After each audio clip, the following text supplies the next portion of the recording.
and it's kind of weird. His people management is poor. Essentially, is his people management is too poor for him and his plans for a multiverse to be taken seriously. Essentially, dark academia fantasy books have been very popular in recent years. I am getting more and more into it, and there's a good reason why they are so revered, and there's a whole aesthetic around them. It is a pretty cool subgenre within fantasy.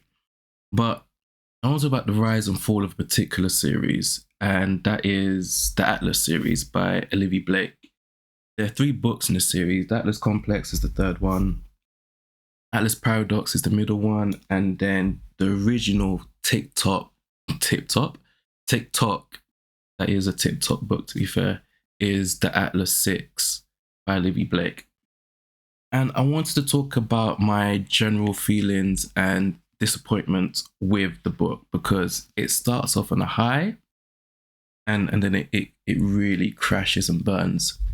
Before I get into this though, please like and subscribe and tell us what you think about Dark Academia in the comments.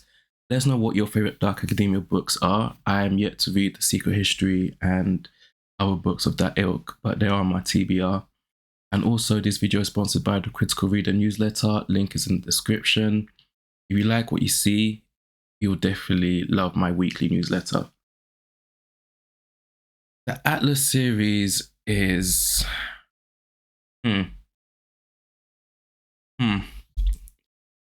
I loved the Atlas 6. Loved Atlas 6.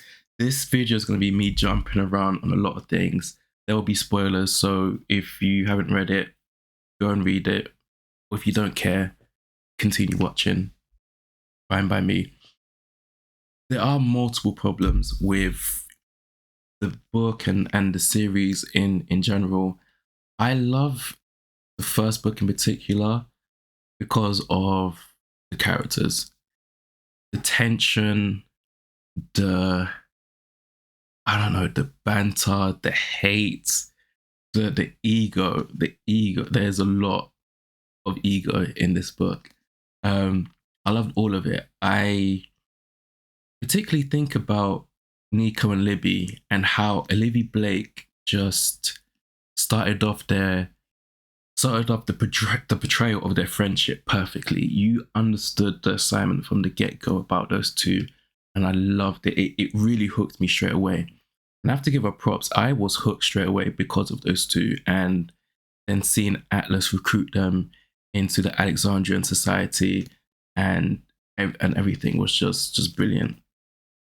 But they are physicists, and I know some people really like academia in Dark Academia, like some people like science in science fiction. This isn't really that kind of series.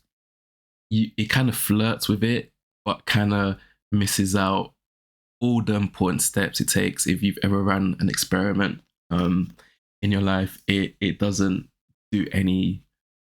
resemble it in any way, shape, or form.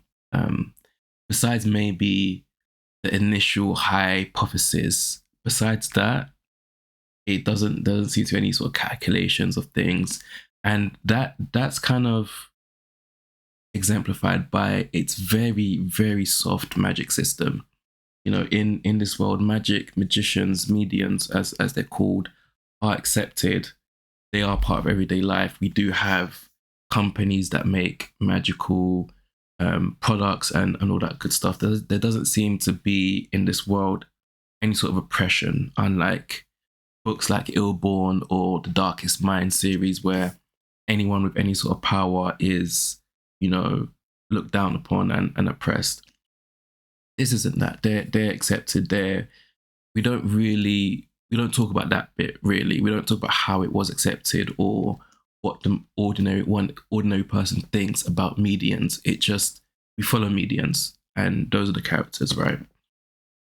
But the magic system isn't explained that much. When you have certain characters like Parissa, she's a telepath. You can understand that. There's no really her and Atlas. You don't really need to explain much regarding that kind of power. But with others, you need a bit more. And I don't mind the soft magic system. I don't really have a preference between hard or soft magic systems. I just finished reading the Mistborn series, and even though I loved the hard magic system in that, and I applaud Sanderson for it, I don't have skin in the game regarding that. But this does seem quite wishy washy at times, and I guess she needed the flexibility. I'm not mad that she has the flexibility to do that. It's just that it bleeds into other things, and so yeah. But the big thing with the series is the archives, right? The archives, the Library of Alexandria. This series is basically about, if all that knowledge never got lost or never got, whatever happened, whether it got burned down, whether it got lost, whether it got stolen, whatever. What happens if it was taken and protected and we still had all that human knowledge? In the series, it seems that this is not shared, right? It's only the archives and those who are initiated into the society have access to the knowledge. And I say access with quotes because literally for like, I guess 95% out of the requests by the characters to the archives for a certain book that they want to do research about or know about, the archives will send them a little note saying that the request has been rejected. The series ends with that when what's his name becomes the caretaker, which was quite weird. But yeah, so it's quite, the archives itself was weird in terms of it being a sort of sentient being. The rules regarding the sacrifice that it needs with each cohort was very vague. I don't know what the archive needs to live, because in the series it seems as though the archive drains the characters of their magic or their life force, but that's not really illustrated in the actions of the characters. They still go about doing things that they've always done, like they have the energy for it. So that was quite strange. And it was a shame that there didn't seem to be any sort of stakes. Like if the archive needs the sacrifice and doesn't get it, and now is drawing on your power or the powers of the people within the ward, in the manor that they're living in, then we should be seeing like the slow decrease in their life force. Like maybe they are struggling to breathe, maybe their heart rate slowing down, brain fog, something, some symptoms, kind of like when you don't eat or you don't drink water, and how the body kind of just slowly it can survive for a while, but it will eventually shut down. Your body will eventually eat itself and eat your muscles to fuel your body. It will eventually do that, but we don't get any of that sort of any of those kind of symptoms in this, and it's a shame. And so that is a big hole, and it kind of detracts from it, because here's the thing with the first book. The big thing with the first book and the tension that's created is the fact that there are 6 people recruited by Atlas and only 5 can become initiates, right? And the candidates learn at different times that they have to kill someone. They have to get close to someone to sacrifice them. They can't just kill someone, but someone has to be close enough to someone that they will sacrifice them to have quote unquote access to the knowledge that the archives possess, right? And so that's the tension that's created here, and that adds to the personalities of the characters and how they interact with one another as well, and how they're trying to sort of like, there's a bit of a hierarchy in there as well, because they're all powerful medians, but they're all extremely flawed people, which what makes this a very fun book to read, and why it's one of my favorites. I loved it. But due to events that take place throughout the series, this is the height of the tension we get in the series. The following 2 books don't have tension, and it detracts greatly from the story. So yeah, that's just that about that. And I don't know, it's weird because if you're gonna do dark academia, if your subgenre is dark academia, I feel like the archives and what it wants and its power and maybe the rules behind its magic should have been more fleshed out. I think would have been great. Like if you maybe, I don't know, have to sacrifice a bit of yourself every time you want some knowledge to the archives, you know, maybe it gives you a task to do, like maybe it gives you some sort of like crazy dare. I don't know, something. Maybe there's some sort of physiological effect that will take place in exchange for this knowledge that you want, that you know you cannot get outside of the Alexandrian society, right? But we don't get any of that. It's quite weird. It's quite weird. But let me talk about the characters because Atlas, who this whole series is about, in probably the first 2 books, he's mysterious, and I like that, especially in this one, because it just adds the character-driven narrative, right? But in the last book, we learn a lot about his life, but we learn it through flashbacks and his relationship with Ezra, his relationship with his mom, how he's depressed, how he's come to be the caretaker of the society and whatnot. And I do like his backstory, you know, just in terms of just how it is. I like it. The format and the placement and how it's spread throughout the series, which it kind of isn't. It's really just in this. But the lack of it being spread throughout the series is a big issue, and it kind of detracts from his story and kind of doesn't really make his sort of goal and his, you know, his sinister secret plot, as they call it. It doesn't make it seem intense or deserved in a way, you know. It's kind of strange. He's recruited 6 people specifically to execute his sinister plot, and he doesn't provide any guidance to them. He kind of just lets them do whatever, and it's kind of weird. His people management is poor. Essentially, his people management is too poor for him and his plans for a multiverse to be taken seriously. Essentially, Ezra is seen as a wimp, and so when we find out about him, particularly in Atlas Paradox, I just did not care at all for it. I was just like, this guy is a waste, man. I do not care for the team he's putting together. I did not care for Ezra. And so yeah, that was a letdown. The villains in this are let down. The Forum is a letdown because the Forum are an organization that want to have open source information. They want the archives to be available to everyone. But their ideology and their needs aren't fleshed out well enough. And because they're introduced pretty late, like not introduced, they introduced from the start, but we don't have a stable figure within the Forum to feel any sort of attachment to the Forum and their goals. And so they kind of just seem as this sort of weird, semi-abstract antagonist to the society and to the initiates. And they are sending assassins throughout the series.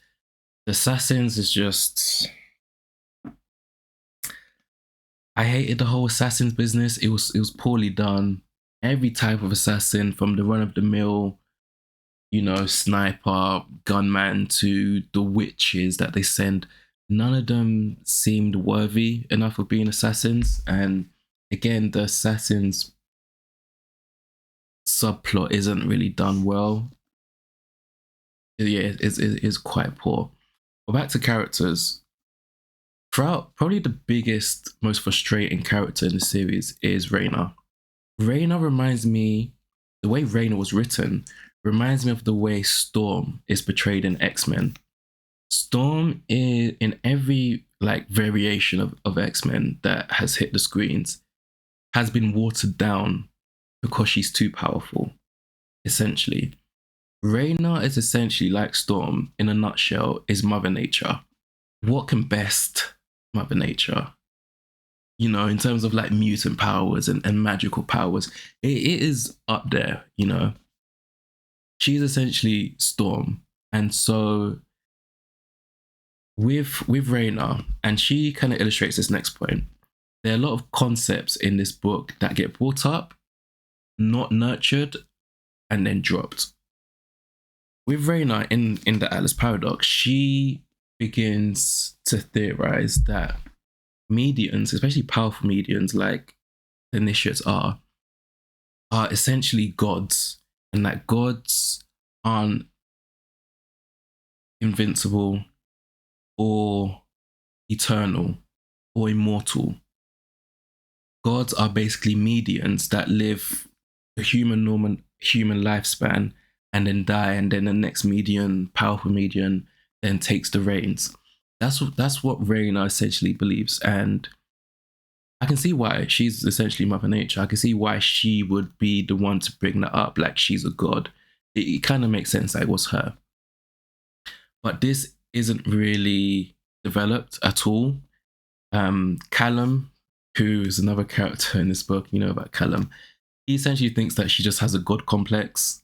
But he tags along with her goals in the Atlas complex because, you know, just because.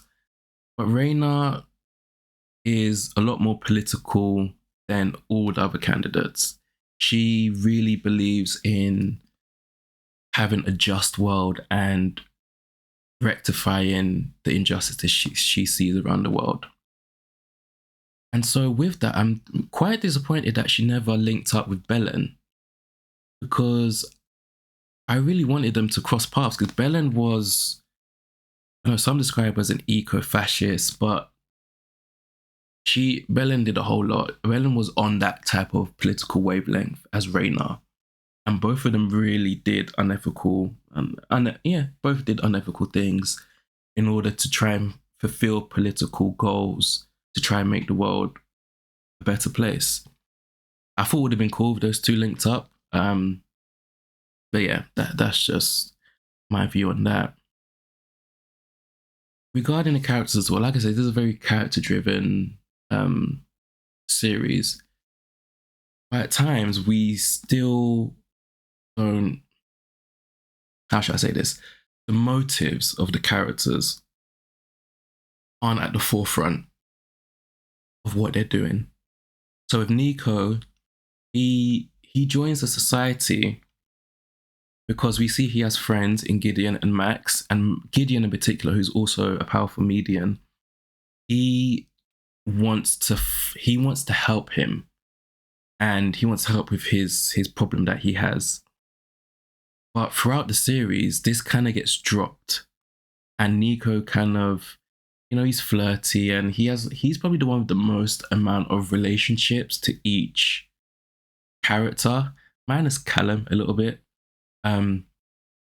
But he kind of gets distracted by so many things that he forgets why he initially joined the society and what he needs from the archives.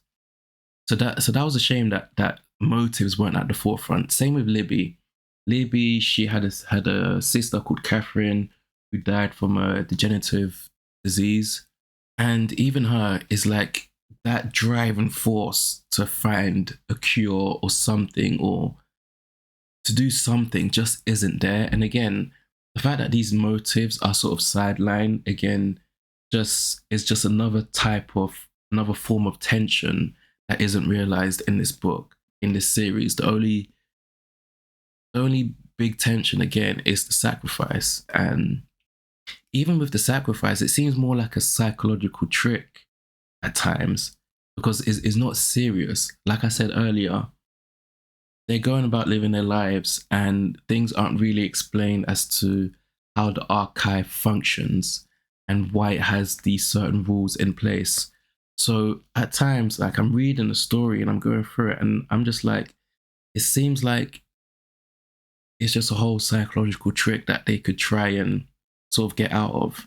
And you know, they do try to, just out of circumstance, not because they actually plan to, but unlike Atlas's cohort, but still, is quite weird. It's very weird. Then I also want to talk about the experiment, the big experiment, what Atlas recruited everyone for, and which came to semi-fruition in the Atlas complex, is to open up the multiverse. And the characters' motivations, again, back to this, to do this experiment is weird. Because, like, again, there's a lot of ego in this book. There's a lot of pride. They are very proud people. And they're very just hot people who think they're the bee's knees on about everything, right? But they're still trying to find a way in life. And it seems as though a lot of them just wanted to do this experiment just to do it. There wasn't any sort of really clear intention and real motivation to do the experiment. And even on Atlas's side, like he goes through his life and he has his schemes and whatnot and his flaws. But when he finally identified people who could do the experiment, his failure to nurture that seemed very weird. It's like he even just was like, yeah, I don't care. I don't, he cares. He wants it to come to fruition. It's its life goal, but he doesn't care enough to nurture it. And so it's quite weird. And, you know, I know again, people sometimes want academia, in the dark academia, and we get a lot of lounging around. We get a lot of power plays, social power plays. We get a lot of romance and flirting and hate and anger towards each other. But I'm very disappointed in this series. I'm extremely disappointed. Like I said, I loved Atlas 6. I think I'm gonna leave it there. I think there's more I want to talk about, but that might be for another video. I think I'll probably end up talking about it more when I finally read more dark academia books. And then maybe I can have something to sort of judge this series on, as opposed to it's just its own merits. But still, Olivie Blake, I don't know. She's broke my heart, essentially. She's broken my literary heart. On your screen is a playlist of other bookish stuff, book reviews, book talks, book things. Have a browse around. You'll definitely find something you like there. Thank you for watching. Thank you for listening.